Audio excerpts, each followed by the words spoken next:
Tu sais, Noam Chomsky m'a aidé, d'une certaine manière, à me déprogrammer du libéralisme conventionnel quand j'étais beaucoup plus jeune. Même si j'ai l'air d'incarner la jeunesse aujourd'hui, j'ai déjà été bien plus jeune et plus naïf. Le travail de Chomsky est très accessible.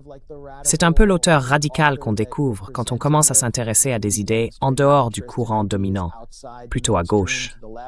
À Los Angeles, ses conférences passaient sans arrêt sur la station locale du réseau Pacifica, KPFK. Je connaissais un peu Michael Parenti, son travail circulait, mais il n'était pas aussi largement mis en avant que celui de Chomsky.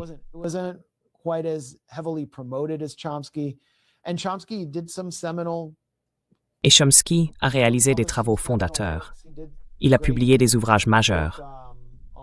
Il a écrit un excellent livre sur l'humanisme militaire dans les années 1990, à une époque où très peu de gens le remettaient en question, Michael Parenti étant l'un d'eux, à propos de la destruction de la Yougoslavie. Mais Chomsky a également célébré, à sa manière plutôt discrète, la chute du bloc socialiste. Il a donné d'excellentes conférences pour Haymarket sur l'impérialisme américain en Amérique latine. Mais plus tard dans sa vie, après avoir rencontré sa nouvelle épouse, Valeria, il a commencé à renier en partie ses positions. Il a en fait, de manière effective, appelé à un changement de régime au Nicaragua après 2018. Vers la fin de sa vie, il présentait une analyse de l'Amérique latine très proche du groupe de Puebla, de centre-gauche.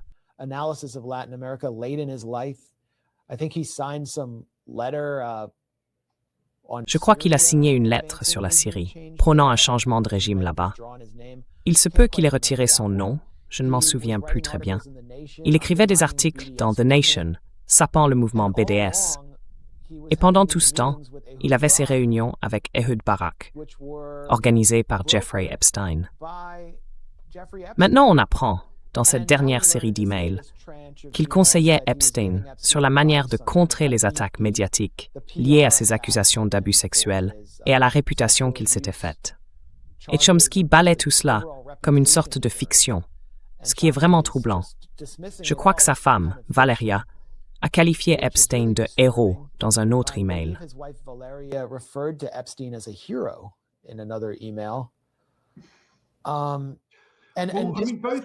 Chomsky et sa femme étaient vraiment enthousiastes à l'idée de se rendre dans les propriétés d'Epstein.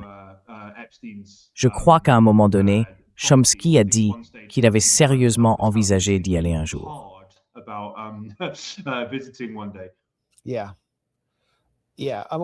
Oui.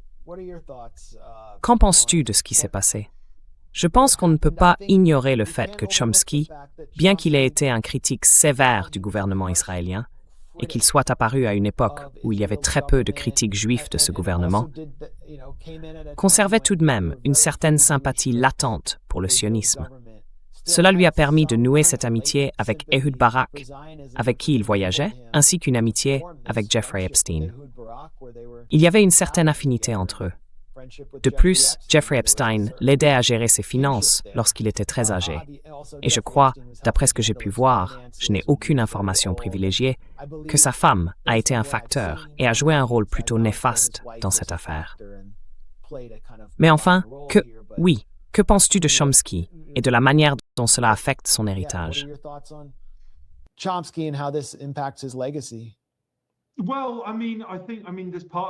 Eh bien, je veux dire, une partie de moi est plutôt contente que cela soit sorti, alors qu'il est encore en vie. Même s'il est évidemment, tu sais, gravement malade. Je pense que certaines de ses communications avec Epstein sont assez mauvaises.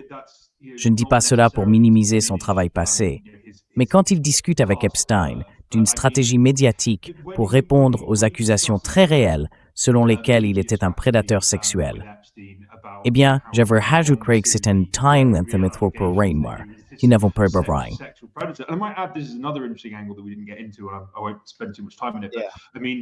Je ne vais pas y passer trop de temps.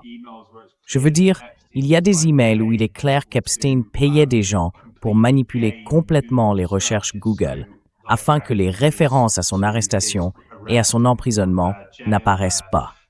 Sa page Wikipédia avait également été entièrement nettoyée de toute mention à ce sujet. Cela durait depuis un moment, et il y a consacré une somme d'argent considérable. Mais le fait est que, oui, il semble avoir consulté Noam dans les derniers mois de sa vie, ce qui est intéressant. Il était manifestement obsédé par l'idée de se racheter et de laver son nom, même s'il était coupable comme pas deux.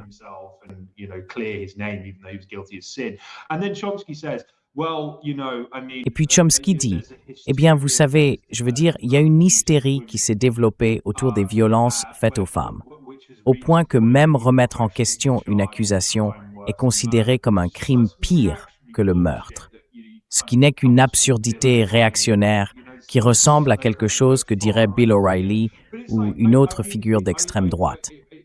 Mais c'est que, je veux dire, il me semble que Chomsky est quelqu'un qui aime vraiment s'adresser au public le plus large possible. Epstein l'a effectivement aidé.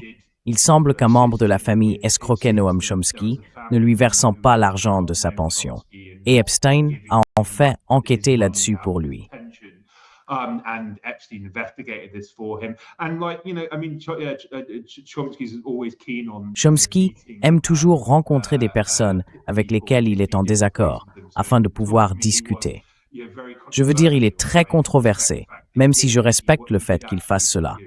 Il a d'ailleurs pris la défense de Robert Forisson, ce négationniste français abject. Mais Chomsky a fait valoir que, bien, il a droit à la liberté d'expression et qu'il a le droit d'utiliser cette liberté d'expression pour se rendre ridicule et détruire sa propre crédibilité, ce qui, à mon avis, est un principe juste. J'ajouterais qu'en Europe, c'est illégal de faire cela. Il a essuyé beaucoup de critiques pour cette position, mais c'était courageux, c'était une défense de la liberté d'expression. Et donc, vous savez, je peux imaginer qu'il a probablement pris un certain plaisir à rencontrer Steve Bannon.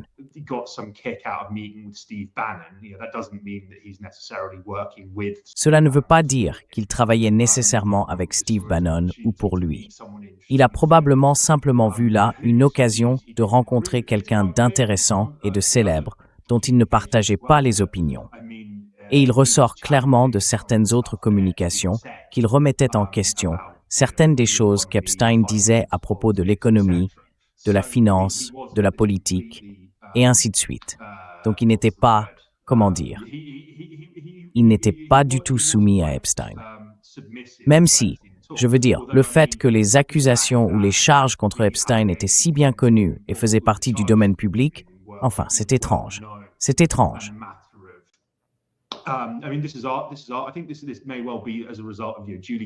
Je pense que ça pourrait bien être le résultat des enquêtes de Julie K. Brown pour le Miami Herald, qui ont apparemment conduit le ministère de la Justice à rouvrir leur dossier contre lui. Et cela, à son tour, a mené à son arrestation, son emprisonnement et sa mort. Mais oui, c'est quand même assez grave. Et tu sais, on pourrait penser ou espérer qu'il publie bientôt une déclaration, parce que c'est vraiment étrange. Je pense aussi que, dans l'un de ses emails, il a mentionné, enfin, je crois qu'il a peut-être mentionné, avoir des investissements en Israël. Quand il parlait de son genre de revenu mensuel, c'était peut-être un don ou quelque chose du genre, je ne suis pas sûr. Mais je me souviens avoir vu une référence à Israël lorsqu'il parlait de ses finances.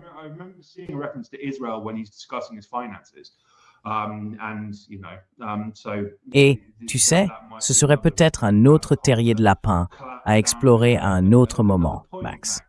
Mais je veux dire, je pense que c'est encore une histoire en cours, en train d'émerger, et c'est assez fou de la voir se dérouler en temps réel. Je ne pense pas que ce soit vraiment terminé. Contrairement à ce que je croyais auparavant, à savoir que tout cela finirait par s'apaiser, je ne pense pas que ça disparaisse. Je pense qu'il y a un avant et un après avec les révélations sur Epstein, parce que nous avons été confrontés à la réalité de ce que sont les élites occidentales. Et c'est pire que tout ce qu'Alex Jones nous avait jamais dit.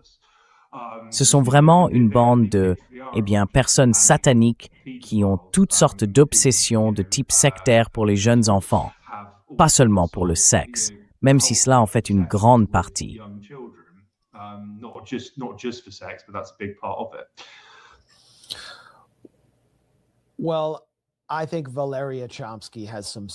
Eh bien, je pense que Valeria Chomsky a des explications à donner, et elle peut parler. Noam Chomsky est cliniquement incapable de parler ou d'écrire. Il a été sorti des soins palliatifs il y a quelques mois et est toujours en vie. Mais elle peut s'exprimer et ne dit pas grand-chose. Ce qui est plus intéressant pour les personnes issues de la gauche et du monde de la politique radicale et dissidente, c'est que la chute en disgrâce de Noam Chomsky est bien plus difficile à accepter que les courriels de personnalités que nous savions déjà moralement corrompues, politiquement répugnantes, ardents défenseurs de l'establishment ou icônes de l'élite financière.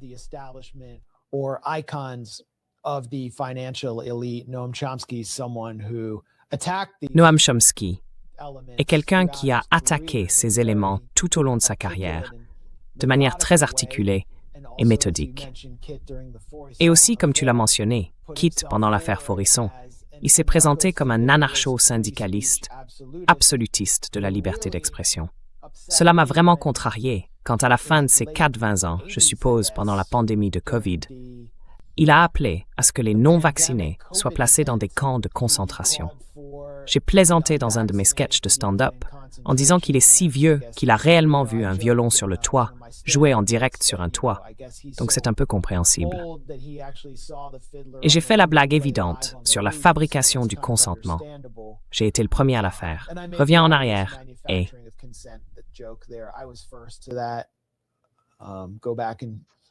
Je pense que tu devrais commencer à poursuivre en justice les personnes qui te copient, Max. Je veux dire, j'ai beaucoup vu ça chez ceux qui fabriquent consentement. Mais je veux dire, c'était une telle trahison de sa réputation de véritable défenseur de la liberté humaine. Il avait écrit un livre sur l'anarcho-syndicalisme comme moyen ultime d'accomplir la liberté et les droits humains.